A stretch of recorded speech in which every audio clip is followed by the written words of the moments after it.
दोस्तों नमस्कार, मेरा नाम है कुमार दिव्यम। जब देश की पत्रकारिता सरकार की पराधीनता स्वीकार कर ले, सहर्ष स्वीकार कर ले, तो देश की जनता को या तो चुपचाप बैठ जाना चाहिए, अपने अधिकारों की चिंता छोड़ देनी चाहिए, या फिर सड़कों पे आकर पत्रकारिता तथा सरकार के खिलाफ लड़ाई लड़नी चाहिए। क्योंकि जब पत्रकारिता पराधीनता स्वीकार कर ले तो सत्ता को निरंकुश होने से कोई नहीं बचा सकता है। यही हाल आज हमारे देश में हुआ है दोस्तों। लेकिन जब किसानों ने चुपचाप बैठने की बजाय सरकार से लड़ने की तथा मीडिया हाउसेस से लड़ने की ठान ली है।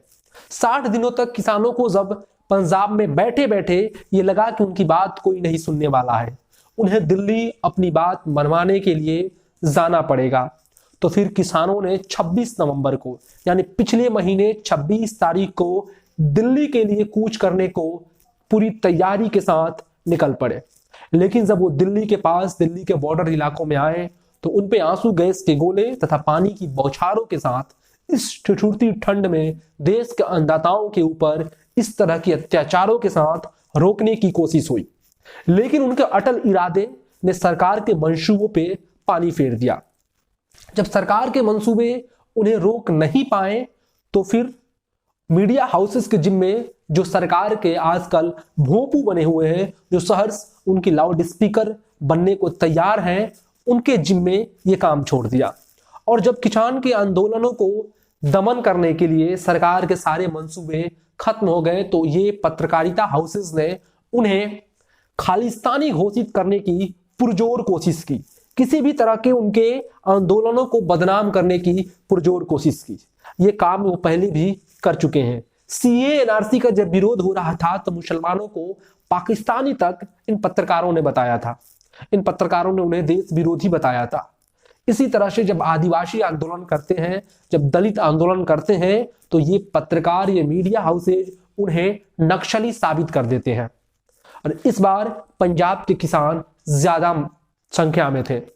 इस बार पंजाब के किसान इस किसान आंदोलन की लीड कर रहे थे। उनके पीछे हरियाणा के किसान थे। बाद में उत्तर प्रदेश के किसानों ने भी उनको ज्वाइन कर लिया है और अब तो पूरे देश से उन्हें समर्थन प्राप्त होने लगा है। उस वक्त पंजाब के किसानों को खालिस्तान साबित करने की, खालिस्तानी साबित करने की पुरजोर कोशिश इन चाटुकारिता करने वाले पत्रकारों ने की। आपने देखा होगा कि किस तरह से किसान आंदोलन को बदनाम करने के लिए इन्हें टुकड़े टुकड़े गैंग का समर्थक भी कहा गया, इन्हें शाहीन बाग के समर्थक भी कहा गया। कई फर्जी खबरें भी चलाई गई। दोस्तों, लोकतंत्र के चौथा स्तंभ जब पत्रकारिता इस तरह से बेशर्मी करने लगे तो देश की जनता को सड़कों पे आना चाहिए। अब तो किसान आंदोलनों में किसानों ने इन पत्रकारिता से लड़ने के लिए अपना आईटी सेल बना लिया है तथा अपना अखबार भी बना लिया है, ट्रॉली टाइम्स, जो रोजाना छपता है। एक अखबार छापने में उनको कीमत जो आती है, उनको जो खर्चा आता है वो 5 रुपए लगता है और किसानों को ये मुफ्त में ये दिया जा रहा है। जिस तरह से किसान पूरी तैयारी के साथ अपने आंदोलन को चलाने के लिए, सरकार को अपनी बात मनवाने के लिए दिल्ली कूच कर रहे थे, शायद सरकार ने भी इस तरह से नहीं सोचा था। और उनके पानी की बौछारें, आंसू गैस के गोले तथा पत्रकारिता के अपने भोंपू पत्रकारों के द्वारा इनके आंदोलनों को बदनाम करके इन्हें तितर बितर करने की कोशिश की। लेकिन जिस तरह संगठित होकर पूरे संगठन के साथ, अटल इरादों के साथ किसान आए थे, इन तमाम मंसूबों पे किसानों ने पानी फेर दिया। इसके बाद किसानों के साथ सरकार वार्ता करनी शुरू कर दी। वार्ताओं में कई तरह के ऑफर दी सरकार ने, लेकिन किसानों की एक ही मांग थी कि तीनों का कृषि कानून वापस हो और एमएसपी की लीगल गारंटी दी जाए। कई किसान नेताओं ने यह भी कहा कि अगर सरकार पीछे हटती है तो नई सिरे से कुछ कानून बनाती है तो हमें एक कॉन्फिडेंस में लेकर हमारे साथ हमारे भी संगठन के लोग उसमें शामिल होंगे और हमारे भी कुछ प्रस्ताव होंगे, वो सरकार दे। किसानों को इस बात का भय है कि एपीएमसी मंडियां खत्म कर दी जाएंगी। लेकिन सबसे बड़ी बात है कि 60 दिनों तक जब किसान पंजाब में बैठे रहे तो उनसे मिलने सरकार का नुमाइंदा कोई भी नहीं गया, ना ही उनसे मिलने इन तमाम अपने आप को बड़े पत्रकार, ये चाटुकार, पत्रकारिता करने वाले मीडिया हाउसेस के कोई भी पत्रकार उनसे मिलने, उनको रिपोर्ट करने, उनके ऊपर खबर चलाने की कोई एक कोशिश भी की। लेकिन दोस्तों, जब यही पत्रकार जब किसान आने लगे, कूच करने लगे दिल्ली के लिए, तो उन्हें बदनाम करने की पूरी कोशिश की। दोस्तों जब ये डिबेट शो करते हैं तो इनका जो टैगलाइन होता है वो टैगलाइन मैं आपको दिखाने की कोशिश करता हूं। सबसे पहले रोहित सरदाना, इन चटुकार पत्रकारों में फेहरिस्त में कई पत्रकार हैं, लेकिन सबसे पहले हम रोहित सरदाना की बात करते हैं। रोहित सरदाना ने पिछले दिनों जब किसान आंदोलन हो रहे थे, किसान जब दिल्ली के बॉर्डर इलाकों पे इस ठिठुरती ठंड में बैठे हुए हैं, इस वक्त जब उसने डिबेट शो किया, रोहित सरदाना ने डिबेट शो किया, तो जरा देखिए कि किस तरह के टैगलाइन इन्होंने इस्तेमाल किया। कृषि बिल का विरोध या मोदी सरकार का। अब जरा दोस्तों ये सोचिए, सबसे पहले तो मैं विरोध करता हूं इस रोहित सरदाना की इस अबूझ भरी पत्रकारिता का। दोस्तों जब कृषि कानून का विरोध हो रहा है तो वाजिब सी बात है कि मोदी सरकार का भी विरोध हो रहा है। क्यों? क्योंकि ये कानून मोदी सरकार ही लेकर आई है, नरेंद्र मोदी ही लेकर आए हैं।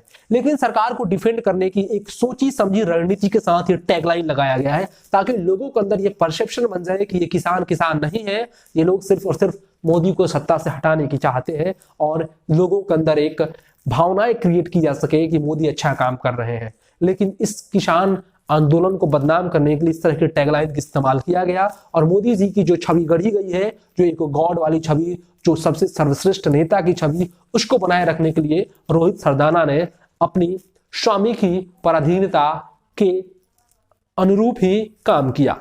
हंगामा किसानों का या राजनीति का। दोस्तों ये उस वक्त की खबर, उस वक्त की डिबेट शो की टैगलाइन है जब किसानों ने भारत बंद किया था।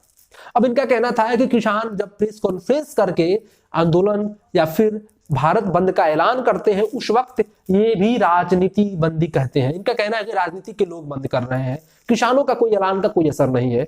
उस पर इनको तो सरकार का गुणगान करना था, विपक्ष को किसी तरह से यह साबित करना था कि विपक्ष खुश है, ये इनको साबित करना था कि किसी भी तरह से विपक्ष को इन तमाम मुद्दों का, सरकार की कमियों का राजनीतिक फायदा ना हो, क्योंकि इनकी पूरी की पूरी चटुकारिता का एक ही कंसेप्ट है कि किसी तरह से विपक्ष को फायदा, राजनीतिक फायदा होने से रोकना है। चाहे मोदी जी कुछ भी करे, गलती करे, लोगों के नरसंहार करा दे, गला काट दे, चाहे 3 कृषि कानून जो अपने अडानी अंबानी दोस्तों के पक्ष में लेकर आ जाए, इन लोगों को सिर्फ और सिर्फ सरकार की चटुकारिता करनी है।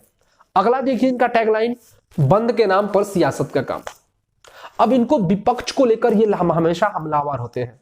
अब जरा सोचिए कि अगर केंद्र की जो वर्तमान सरकार है उसकी गलत नीतियों का प्रचार विपक्ष नहीं करेगा, तो विपक्ष सत्ता में आने की अपनी संभावना को कैसे बढ़ाएगा। यही करके नरेंद्र मोदी तो सत्ता में आए हैं, वर्तमान की केंद्र सरकार जो बीजेपी सरकार है, यही करके कांग्रेस की गलत नीतियों का एक प्रचार करके सत्ता में आई है। और अब विपक्ष का यही काम है कि मोदी की नीतियों का प्रचार करना, मोदी की गलत नीतियों का प्रचार करना, ताकि उनकी आने की संभावना सत्ता में बढ़े। विपक्ष का भी यही काम होता है, जब सत्ता या सरकार कोई गलत काम करती है तो उसका विरोध करना। लेकिन दोस्तों इनको तो बस एक ही काम करना है कि किसी तरह से विपक्ष को कोई इस तरह का राजनीतिक फायदा किसी आंदोलन को लेकर ना हो और मोदी सरकार की छवि खराब ना हो।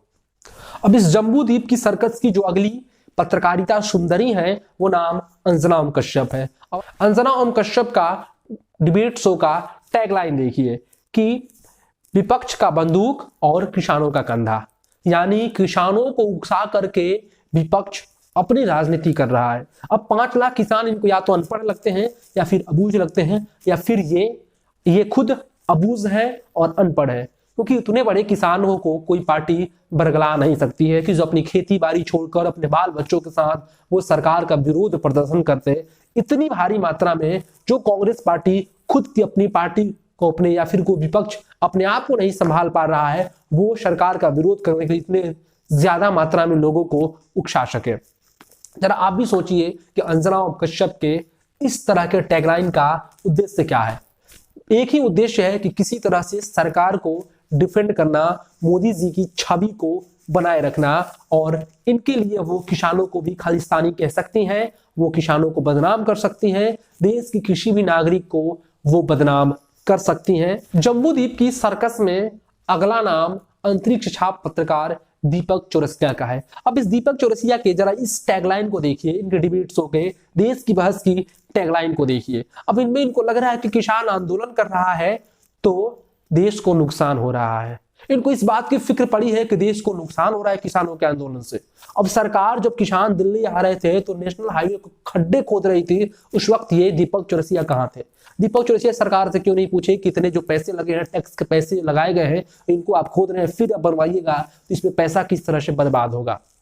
लेकिन दीपक चौरसिया को इस बात की चिंता है कि किसानों के आंदोलन से देश को नुकसान हो रहा है, लेकिन 3 कृषि कानूनों से जो किसानों को नुकसान हो रहा है, उनकी बच्चों के भविष्य अधर में लटके हुए हैं, उनकी बच्चों के भविष्य, उनका जीवन दांव पे लगा हुआ है, उस वक्त ये लोग सरकार से सवाल नहीं पूछते हैं। तो सब दोस्तों सबसे बहुत दुखद बात है, अगर दोस्तों मीडिया नहीं होती, डिजिटल मीडिया नहीं होती, तो किसानों को आंदोलन को ये लोग बदनाम कर दिए होते। उसका जो पॉजिटिव पक्ष है, किसानों की जो अहिंसक आंदोलन हो रहे हैं, शांतिपूर्ण प्रदर्शन हो रहे हैं, उनके जो कष्ट है, ठिठुरती ठंड में खुले आसमान के नीचे ट्रॉलियों के अंदर जो किसान सो रहे हैं, कई किसानों की मौत हो चुकी है, 20 से अधिक किसानों की मौत हो चुकी है और उनको हर रोज श्रद्धांजलि दी जा रही है। लेकिन इस खबर को इन मीडिया हाउसेस में कोई जगह नहीं है, इन पत्रकारों के अंदर कोई जगह नहीं है। सुधीर चौधरी हो, चाहे रूबिका लियाकत हो, चाहे रजत शर्मा हो, या फिर नविका कुमार हो टाइम्स नाउ के, या फिर इनके रिंग लीडर अर्णव गोस्वामी हो, ये लोग किसी तरह से किसान आंदोलन को बदनाम करने की कोशिश कर रहे हैं। वो तो भला मनाइए डिजिटल मीडिया का कि डिजिटल मीडिया ने इस आंदोलन को कवर किया और इससे बदनाम होने से बचा लिया। तो दोस्तों आप भी हमारे चैनल को सब्सक्राइब कीजिए और हमें सहयोग कीजिए, हमारे वीडियो को लाइक कीजिए, शेयर कीजिए ज्यादा से ज्यादा लोगों के बीच, ताकि हम आपकी बातों को उठा सके और निष्पक्ष पत्रकारिता और इंडिपेंडेंट डिजिटल मीडिया को सपोर्ट कीजिए, ताकि देश की चौथे स्तंभ पत्रकारिता को हम बचाने में भरपूर योगदान दे सके। दोस्तों आपका बहुत बहुत शुक्रिया।